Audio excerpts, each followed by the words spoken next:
देवेंद्र फडणवीस घेणार होते राजीनामा, आग्रही होते, पण धनंजय मुंडे राजीनामा द्यायला तयार नव्हते.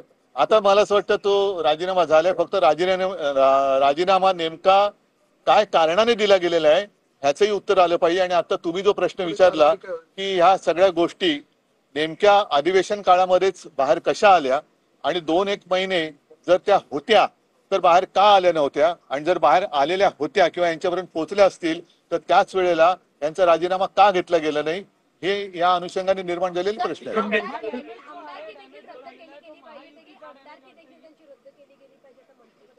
त्याचबरोबर खंडणीच्या कारणास्तव हा खून झाला होता. आणि आता बघा, धनंजय मुंडे यांच्या बंगल्यावर झाले असं समजतंय, तर सहआरोपी करावं का धनंजय मुंडे यांना, तशी मागणी केली. म्हणूनच मी काय म्हटलं की 2-1 महिने या सरकारने तशी कोणती हालचाल केलेली नव्हती, हे आश्चर्यकारक आहे. आणि आता जी काय मागणी होते मग ती जनता आज तिकडे मराठवाड्यामध्ये उत्स्फूर्तपणाने काही ठिकाणी बंद होत आहेत, तर जनतेची जी जनप्रक्षोभ आहे तो होऊ द्यायचा नसेल तर जनतेच्या भावनेचा आदर केला गेला पाहिजे.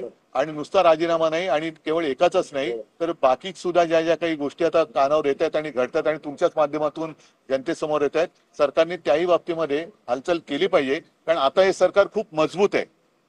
आताच वेळ आहे की महाराष्ट्रातनं ही गुंडागर्दी आणि भ्रष्टाचार मुक्त महाराष्ट्र करायचा असेल तर हीच वेळ आहे. नाहीतर मग आता लाडक्या बहिणीसारखी लाडका गुंडाची योजना सरकारने आणली, असं म्हणावं या घटनेमध्ये. सरकारपेक्षा महाराष्ट्र बदनाम होतोय. बरं,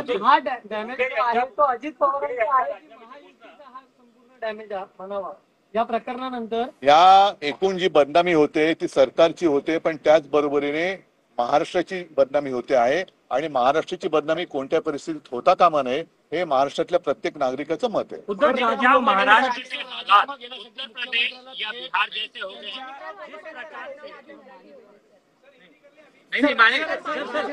बरं ठीक आहे. पक्षाच्या वतीने विरोधी पक्ष नेत्यासाठी अध्यक्षांकडे भास्कर जाधव यांच्या नावाची शिफारस करण्यात आलेली आहे. अनेक दिवसांपासून केव्हा शिफारस करणार मला तेच मी बोलायला आलो होतो, पण तुम्ही काय मला बोलूच देत नव्हता. आता तुमच्या समोर मी जो आत्ता आलेलो आहे ते हेच सांगायला आलेलो आहे की गेले काही दिवस सातत्याने एक प्रश्न विचारला जात होता की विरोधी पक्षनेते पदावरती दावा तुम्ही सांगणार आहात की नाही. आज शिवसेनेने विरोधी पक्षनेते पदावरती दावा केलेला आहे.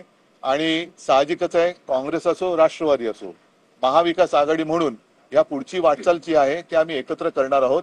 इतर सुद्धा ज्या काही गोष्टी आहेत त्याही बद्दल आमची चर्चा सुरू देखील आहे आणि यापुढे सुद्धा चर्चा करून आम्ही एकत्रित निर्णय यापुढे घेत राहू. पण आज मात्र आम्ही विधानसभा अध्यक्षांकडे विधानसभेतल्या विरोधी पक्षनेते पदासाठी माननीय भास्करराव जाधव यांच्या नावाची मागणी केलेली आहे.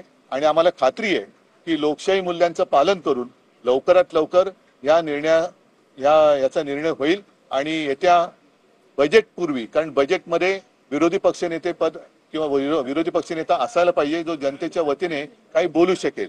तर आम्ही अपेक्षा अशी करतोय की मुख्यमंत्री ज्याप्रमाणे स्वच्छ कारभार करतायत, भ्रष्टाचार एक असेल, आता त्यांनी काल परवा सांगितलेलं आहे की कोणी जरी गुंड असला, आता केंद्रीय मंत्र्यांच्या मुलीची छेडछाड काढली गेली तर स्वतः मुख्यमंत्री बोललेत की कोणत्याही पक्षाचा असला तरी त्याला दया माया क्षमा दाखवली जाणार नाही.